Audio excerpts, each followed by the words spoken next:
3 साल हो चुके थे बेटे को अपना घर छोड़कर विदेश में बसे हुए। इन 3 सालों में बूढ़ी माँ और ज्यादा बूढ़ी हो गई थी। 75 वर्ष की उम्र में सुलोचना देवी की याददाश्त काफी कमजोर होती जा रही थी। उन्हें रोजमर्रा की चीजें याद न रहती, लेकिन जो उन्हें हमेशा याद रहता वह था उनका बेटा। दिन हो या रात, एक पल भी ऐसा न होता जब उन्हें अपने बेटे की याद न आती। दूसरी तरफ बेटा था जो साल भर में एक आध बार माँ को फोन कर लिया करता और 1-2 मिनट से ज्यादा बातें भी ना किया करता। फिर भी यह बूढ़ी माँ टकटकी लगाए अपने बेटे का इंतजार करती रहती। एक दिन बेटे का विदेश से फोन आया। हेलो हेलो, सुन रही हो ना माँ? अनिल बोल रहा हूँ, तुम्हारा बेटा। कैसी हो माँ? मैं ठीक हूँ बेटा। तुम बहू और पोता कैसा है? माँ ने पूछा। सब अच्छे हैं माँ। मैं कल अगले हफ्ते गाँव आ रहा हूँ माँ, तुम्हें लेने। अब हम सब साथ में ही लंदन में रहेंगे माँ। तुम्हारी बहू कह रही थी माँ को यहाँ पर ले आओ, बेचारी अकेली वहाँ परेशान होती होगी, बेटे ने कहा। माँ की बूढ़ी सूखी आंखें आंसुओं से भीग गईं। उसके कमजोर शरीर से नस नस में खुशी की लहर दौड़ गई। बेटे और बहू का अपने प्रति प्रेम देखकर माँ का मन खुशी से भर आया। बेटे ने आगे कहा, माँ तैयार रहना माँ, मुझे ज़्यादा दिन छुट्टियाँ नहीं हैं। जिससे जितने पैसे लेने हैं लेकर रखना। तब तक मैं प्रॉपर्टी डीलर से बात कर लेता हूँ। घर के लिए? माँ ने पूछा। हाँ माँ, गांव का घर हमें बेच देना पड़ेगा। अब हम साथ में ही रहने वाले हैं तो वहाँ पर घर रखने का कोई मतलब नहीं है माँ, बेटे ने कहा। बुढ़ापे की वजह से ठीक से चलने में अक्षम माँ ने पूरे मोहल्ले में घूम घूम कर अपनी इस खुशखबरी को सबको सुनाया। सभी को खुशी हुई। सबको लगा माँ जी की आखिरी दिन अपने परिवार के साथ खुशी से बीत जाएंगे।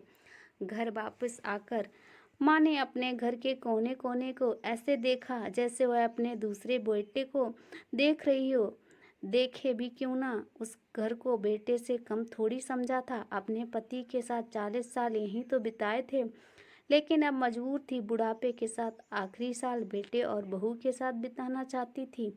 दिल पर पत्थर रखकर घर बेचने के लिए माँ तैयार हो गई। आनन फानन में बेटे ने घर को आधे दामों पर बेच दिया। माँ ने ज़्यादा नहीं, लेकिन जिन चीज़ों से दिल लगा था उन चीज़ों को समेटा और बेटे के साथ टैक्सी में बैठकर एयरपोर्ट के लिए चली गई। एयरपोर्ट पर आकर बेटे ने माँ से कहा, माँ तुम यहाँ बेंच पर बैठो, मैं सामान और बोर्डिंग पास की जांच करा कर आता हूँ। वहाँ वक्त लगता है और खड़ा रहना पड़ता है, तुम्हें तकलीफ होगी, तुम यहीं आराम करो। मैं यूं गया और यूं आया।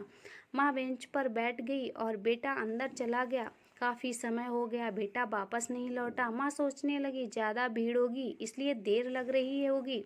अंधेरा होने आया। अब तो लोगों की हलचल कदम भी कम होने लगी। माँ को अब चिंता होने लगी। एक कर्मचारी ने आकर पूछा, किसके मिलना है माँ जी आपको? यहाँ पर क्यों बैठी हैं? डरती हुई आवाज में सुलोचना देवी बोली, मेरा बेटा अंदर सामान की जांच कराने गया है, लंदन जा रहे हैं हम। क्या नाम है माँ जी आपके बेटे का? कर्मचारी ने पूछा। अलिन नाम है मेरे बेटे का, सुलोचना देवी ने बताया। कर्मचारी अंदर गया और थोड़ी देर बाद बाहर लौटा। उसने सुलोचना देवी से कहा, माँ जी लंदन जाने वाली फ्लाइट दोपहर में ही जा चुकी है और आपका बेटा भी उस फ्लाइट में बैठकर लंदन जा चुका है। अब आपके यहाँ बैठने का कोई मतलब नहीं है, आप भी अपने घर चली जाइए। क्या, जा चुका है और मैं घर जाऊं? घर? माँ की आंखों से आंसुओं के सैलाब उठने लगे। जैसे तैसे माँ घर पहुंची, जो अब उसका था ही नहीं, बिक चुका था।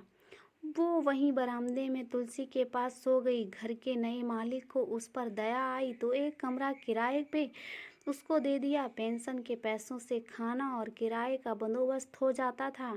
दिन बीतने लगे। कुछ दिनों बाद घर के नए मालिक ने सुलोचना देवी से कहा, माँ जी आप अपने रिश्तेदारों के यहाँ पर जाकर क्यों नहीं रहती?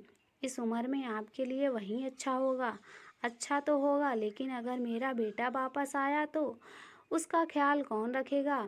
मेरा बेटा बहुत भोला है, उसे अपना ख्याल रखना बिल्कुल नहीं आता। मैं कहीं नहीं जाऊंगी, क्या पता कब उसे मेरी ज़रूरत पड़ जाए, माँ ने कहा।